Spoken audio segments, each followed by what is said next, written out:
أنتي زبأمان دمنا أنتي زبأمان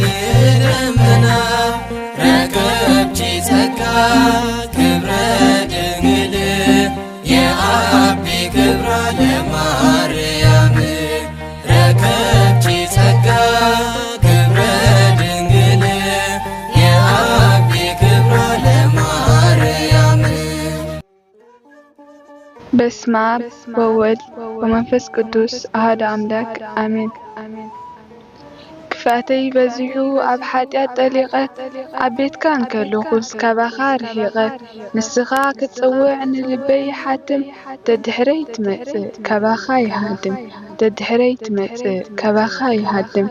እንተ ሕጂ ግና የእዊ ኣለኹ ዓቕለይ ጸቢቡኒ ኃጢአተይ በዚሑ ዕረድ ጥዕምኒ ናብ ቤትካ ይመጽእ ክዳውንተይ ኣጻዕደ ልበይ ብጸሊሙ ብኽፋት ተጋሪደ ልበይ ብጸሊሙ ብኽፋት ተጋሪደ ዓቕሚ ስኢነ ድኽመተይ በዚሑ ኣብ ባሕሪ ክሕንብስ ኃጢአተይ ኣስፋሕፊሑ ንስሓ ከይኣቱ ሎሚ ጽባሕ ይብል ምኽንያት እንዳምጻኹ ንርእሰይ ይጥብር ምኽንያት እንዳምጻኹ ንርእሰይ ይጥብር አንፈተይ ናበዩ በፍጹም ዘይፈልጥ ንኽፋት ዝጽዕር ህይወተይ ከይልውጥ ክፉኡ ተግባረይ ዘይርከቦ ሰናይ ንስሓ ከኣቱ ሓግዘኒ ጎይታይ ንስሓ ከኣቱ ሓግዘኒ ጎይታይ እንዳፈሎትኩ ይጽይቕ ኣብ ኃጢአት የሳሲ ኣቤት ወትረኽቦ እዛ ምስኪን ነፍሲ ብሓላፊ ነገር ብምድራዊ ፍትወት ትነብር እምበራላ ኣብ ጸሊም ባርነት ትነብር እምበራላ ኣብ ጸሊም ባርነት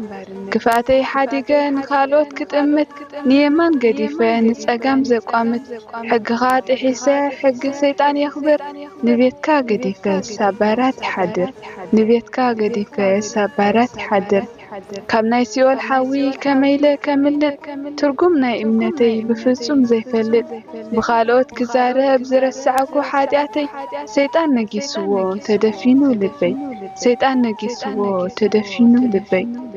ጥዑይ ይመስል ሓወይ ሓፍተይ ይብል እንተ ውሽጠይ ግን ቂም በቐል የዋህልል ክፍኣት ንኽፍጽም ተስፋ ዘይቈርጽ ኣብ ክንዲ ንጽድቂ ንኃጢአት ዝርህጽ ኣብ ክንዲ ንጽድቂ ንኃጢአት ዝርህጽ እቱ ቅዱስ ቃልካ ግን ከምዚ ኮነን ዝብል ድኽመተይ ጎይታይ እንታይ እሞ ክብል ካብ ሓቂ ርሒቐ ዘየለኹ መንፈሳዊ